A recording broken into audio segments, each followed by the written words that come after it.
Ko je sad? Magda! Čekaj!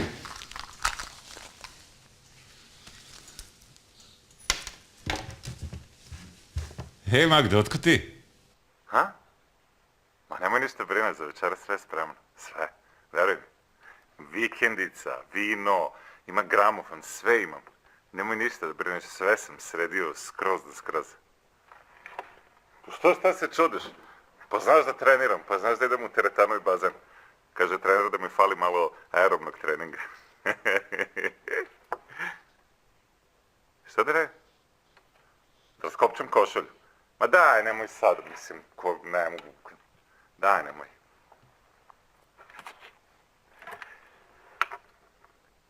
Pa, ako ne možeš da izdržiš baš, ajde, okej. Mali preview za večeras. Magda, a šta ćeš ti meni pokazati?